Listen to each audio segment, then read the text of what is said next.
Super TET की परीक्षा में सूचना तकनीकी यानी कि इंफॉर्मेशन टेक्नोलॉजी कंप्यूटर से संबंधित 5 अंक के प्रश्न पूछे जाते हैं। इस वीडियो में आप सुपर टेट 2019 जिसकी परीक्षा 6 जनवरी 2019 को 69,000 सहायक अध्यापकों की भर्ती के लिए संपन्न कराया गया था, उस पेपर के कंप्यूटर पार्ट का कंप्लीट सोल्यूशन देखने जा रहे हैं। ये प्रश्न पत्र सेट ए के अनुसार है, जिसमें कंप्यूटर के प्रश्न 146 से लेकर के 150 तक पूछे गए थे। चलिए अब प्रश्नों को शुरू करते हैं। कंप्यूटर का पहला प्रश्न पूछा गया था, बिट का विस्तृत रूप क्या है। अंग्रेजी में भी इस प्रश्न को देख लीजिए, what is the full form of bit. तो बिट का फुल फॉर्म समझने के लिए सबसे पहले यहां पर एक वर्ड मैं लिखता हूं, देखिए, बाइनरी डिजिट। तो बाइनरी का BI और डिजिट का T, ये मिलकर के बिट बनता है, BIT। यहीं आपसे प्रश्न पूछा जा रहा है, देखिए अंग्रेजी वाले में BIT का फुल फॉर्म पूछा जा रहा है और हिंदी में बिट बोला जाता है, ठीक है। तो इसे क्या बोलते हैं, बाइनरी डिजिट बोलते हैं। बाइनरी का प्रथम 2 कैरेक्टर और डिजिट का अंतिम कैरेक्टर मिल करके बिट बनता है, जिसे बाइनरी डिजिट कहते हैं। 0 और 1 के फॉर्म में बाइनरी डिजिट्स लिखे जाते हैं और कंप्यूटर भी इसी भाषा को समझ पाता है। सारे इन्फॉर्मेशन 0-1 के फॉर्म में ही सेव करता है, या फिर जितने भी कैलकुलेशन करता है इसी फॉर्म में करता है, ठीक है। 0 को ऑफ बोला जाता है और 1 को ऑन बोला जाता है। तो यहाँ पर देखिए, अब जैसे मान लीजिए कि बाइनरी डिजिट्स यहाँ पर मैं लिख रहा हूँ 0 1 1 0 1 0 0 1, कुछ भी हो सकता है, ठीक है। तो इसमें जो 4 डिजिट्स होते हैं, 4 डिजिट्स के कलेक्शन को यहां पर निबल बोला जाता है, ठीक है। क्या बोला जाता है, निबल। और अगर यहीं 8 बिट मिल जाए एक सेट में तो इसे बाइट बोला जाता है, ठीक है। याद रखिएगा, अगर 4 सेट मिल रहे हैं तो निबल होगा और अगर 8 सेट मिल रहे हैं तो ये बाइट बोला जाता है। परीक्षा में कई बार बाइट में कितने बिट होते हैं और निबल में कितने बिट होते हैं हमेशा पूछे जाते हैं। तो ये प्रश्न आप याद रखिएगा, बाइट में 8 बिट और निबल में 4 बिट होते हैं। अगला प्रश्न पूछा गया था, VLE का विस्तृत रूप क्या है। तो इसका सही जवाब हो जाएगा option number 3, virtual learning environment. आपने कोरोना के समय में देखा होगा कि बच्चों को टीचर ऑनलाइन पढ़ा रहे थे, तो ये वर्चुअल लर्निंग इन्वायरमेंट का एक उदाहरण हो गया। मतलब कि ऑनलाइन के माध्यम से बच्चों के लिए इन्वायरमेंट प्रोवाइड करना लर्निंग का, ये ऑनलाइन वर्चुअल लर्निंग इन्वायरमेंट होता है। वर्चुअल का मतलब कि आप फिजिकली प्रेजेंट नहीं हैं, ठीक है। इंटरनेट के माध्यम से, कंप्यूटर के माध्यम से आप वो लर्निंग इन्वायरमेंट बना रहे हैं बच्चों के लिए, छात्रों के लिए। तो VLE का विस्तृत रूप क्या हो जाएगा, ऑप्शन नंबर 3 देखिए, वर्चुअल लर्निंग इन्वायरमेंट इसका बिल्कुल सही जवाब होगा। अगला प्रश्न पूछा गया था, ICT का उद्देश्य क्या है। ICT का फुल फॉर्म होता है इंफॉर्मेशन एंड कम्युनिकेशन टेक्नोलॉजी। तो इसका उद्देश्य, पहला विकल्प देखिए, स्मार्ट स्कूलों की स्थापना करना। ये विकल्प बिल्कुल सही है। क्यों, क्योंकि आप आज डिजिटल बोर्ड देखते होंगे, स्मार्ट बोर्ड देखते होंगे, तो ये स्मार्ट स्कूल उन्हीं डिजिटल बोर्ड और स्मार्ट बोर्ड की वजह से कहा जाता है। मतलब कि डिजिटली आप बच्चों को पढ़ा रहे हैं। तो ये पहला विकल्प पॉजिटिव था, आपका उत्तर होगा। दूसरा देखिए, शिक्षकों की क्षमता को बढ़ाना, ये भी बिल्कुल पॉजिटिव है। कैसे, अब देखिए, जब बच्चे को डिजिटली दिखाया जा रहा है तो उसमें क्या होगा कि एक साथ कई संप्रत्यय को टीचर बच्चों को दिखा सकता है। मतलब कि कई स्क्रीन्स पर अलग अलग चीज़ों को, कॉन्सेप्ट को वो बता सकता है, जो कि ब्लैक बोर्ड पर पॉसिबल नहीं था। दूसरा, इंटरनेट से अगर जोड़ दिया जाए तो दूसरे शहर में, दूसरे देश में बैठे शिक्षक से भी इंटरेक्शन बच्चे कर सकते हैं ऑनलाइन माध्यम से। तो ये शिक्षकों की क्षमता बढ़ा रहा है। देखिए, ये पहले ब्लैक बोर्ड पर जितनी क्रियाएं वो कर सकता था, उससे कहीं ज़्यादा वो डिजिटल बोर्ड यानी स्मार्ट बोर्ड पर कर सकता है। इसके अलावा दूर दराज से शिक्षकों को भी इंटरेक्शन के लिए बच्चों की मदद की जा सकती है। दूसरे विदेशों के जो औद्योगिक क्षेत्र हैं वहाँ पर भी भ्रमण एक तरीके से ऑनलाइन माध्यम से दिखाए जा सकते हैं। तो ये कहीं ना कहीं शिक्षकों की क्षमता में वृद्धि हो रही है। इस वजह से पहला और दूसरा दोनों ऑप्शन पॉजिटिव था और इस वजह से आपका उत्तर हो जाएगा ऑप्शन नंबर 3, 1 और 2 दोनों, ठीक है। यहाँ पर देख लीजिए, अंग्रेजी में भी इसका दिया गया है।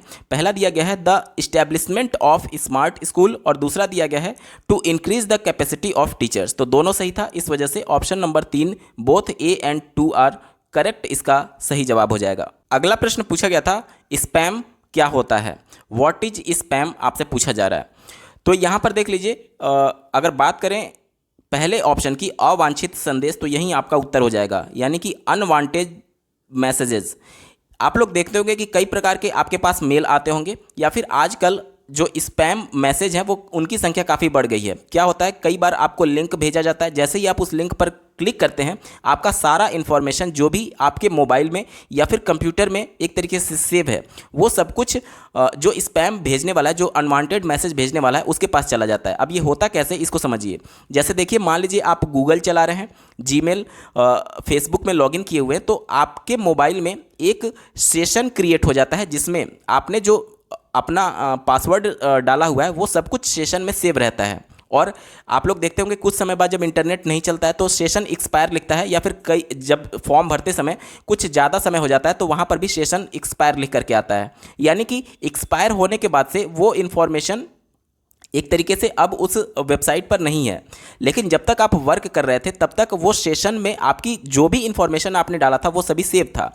और चूंकि आपने अनवांटेड मैसेजेस के लिंक पर क्लिक कर दिया है, इस वजह से जो आपका डेटा लीक होता है, यही जो एक तरीके से सेशन का डेटा होता है वही लीक होता है। और सेशन में जो आपने पासवर्ड डाला है, आपने जो यूजर आईडी डाला है, वो सभी इन्फॉर्मेशन सेव होते हैं और इसी प्रकार से आपका डेटा लीक हो जाता है या फिर आपके इन्फॉर्मेशन को चुरा लिया जाता है। तो ये अनवांटेड मैसेज होते हैं। आप नहीं चाहते हैं कि कोई आपको इस प्रकार के लिंक भेजे, लेकिन फिर भी अगर लिंक भेज दिए जाते हैं, यानी कि अवांछित संदेश हैं ये, ठीक है। आपको ईमेल के द्वारा भी भेजे जाते हैं, कई बार व्हाट्सएप के द्वारा भी भेजे जाते हैं, या फिर अन्य माध्यमों से भी भेजे जाते हैं लोगों के डेटा को चुराने के लिए। तो पहला उत्तर सही हो जाएगा अनवांटेड मैसेजेस या फिर अवांछित संदेश।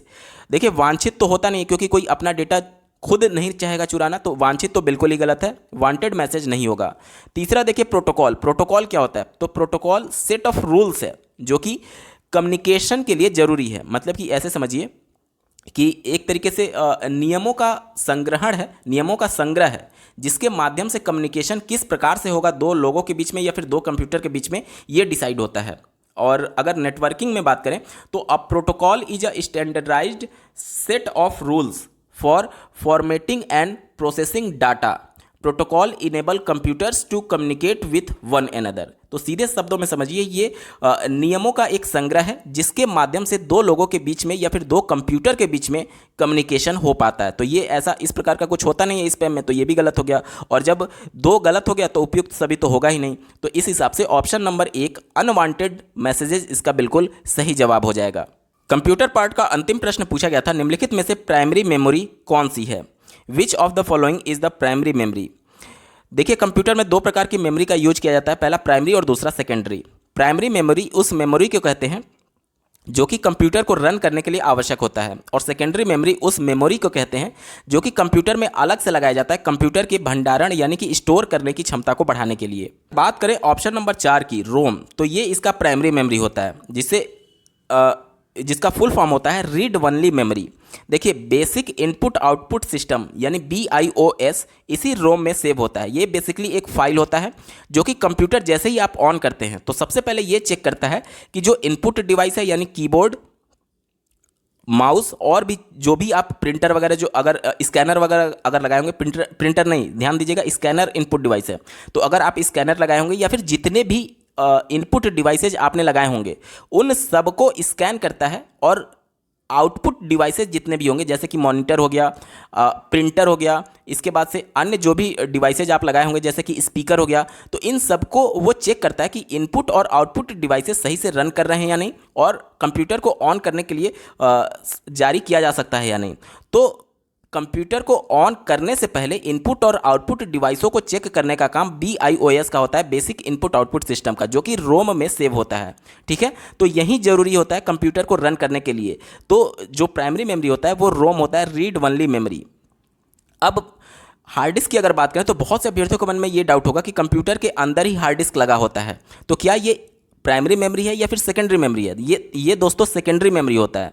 क्यों सेकेंडरी मेमोरी होता है? क्योंकि हार्ड डिस्क आप अलग से लगाते हैं स्टोरेज की क्षमता को बढ़ाने के लिए, कहने का मतलब कि भंडारण की क्षमता को बढ़ाने के लिए। ठीक है, और देखिए, हार्ड डिस्क की आवश्यकता इस वजह से पड़ती है क्योंकि आजकल जो भी ऑपरेटिंग सिस्टम आ रहे हैं, चाहे आप विंडोज़ की बात कर लें या फिर iOS की बात कर लें तो वो काफ़ी बड़े बड़े फाइल्स आ रहे हैं। इस वजह से पहले क्या होता था, रोम में ये सभी चीज़ें सेव की जा सकती थी, लेकिन अब जीबी में चूंकि ये सारी चीज़ें चली गई हैं, इस वजह से हार्ड डिस्क में मजबूरी हो गई है कि आपका ऑपरेटिंग सिस्टम डाला जाए। ऑपरेटिंग सिस्टम चूंकि हार्ड डिस्क में है, इस वजह से मजबूरी हो गई कि हार्ड डिस्क आपका इनबिल्ट कंप्यूटर में आए, क्योंकि बिना ऑपरेटिंग सिस्टम के कंप्यूटर ऑन होगा ही नहीं। इस वजह से हार्ड डिस्क में ऑपरेटिंग सिस्टम होने की वजह से ये इनबिल्ट आता है, अन्यथा की कंडीशन में इसे भी अलग से लगाया जाता है। जिस प्रकार से आप फ्लॉपी डिस्क देखते हैं, फ्लॉपी डिस्क आपका कंप्यूटर में इनबिल्ट नहीं आता है, फ्लॉपी डिस्क आपको अलग से लगाना पड़ता है अगर आपको स्टोरेज की आवश्यकता है या फिर प्रॉपरली उस फ्लॉपी की आवश्यकता होगी। तो ये हो गया आपका सेकेंडरी हो गया। और CD रोम की बात की जाए तो जो आप CD देखते हैं सर्किल में, वो CD रोम है। वो भी एक तरीके से एक्सटर्नल स्टोरेज डिवाइस है, जिसका उपयोग आप भंडारण के लिए यानी स्टोर करने के लिए करते हैं। तो ये भी आपका गलत हो जाएगा। एक ही विकल्प बचा, ऑप्शन नंबर 4 रोम, इसका बिल्कुल सही जवाब है। दोस्तों यहाँ पर पूरा पेपर सॉल्व हो चुका है कंप्यूटर पार्ट का। आपको ये वीडियो कैसा लगा कमेंट के माध्यम से जरूर बताइएगा। साथ ही अगर आप दोनों सुपर टेट 69,000 सहायक अध्यापक भर्ती और 68,500 सहायक अध्यापक भर्ती के पेपर का कंप्लीट सोल्यूशन देखना चाहते हैं तो इस वीडियो के समाप्त होने के बाद से आप इस वीडियो का डिस्क्रिप्शन जरूर चेक करिएगा। इस वीडियो को देखने के लिए आपका बहुत बहुत धन्यवाद। भगवान करे आपका दिन शुभ हो।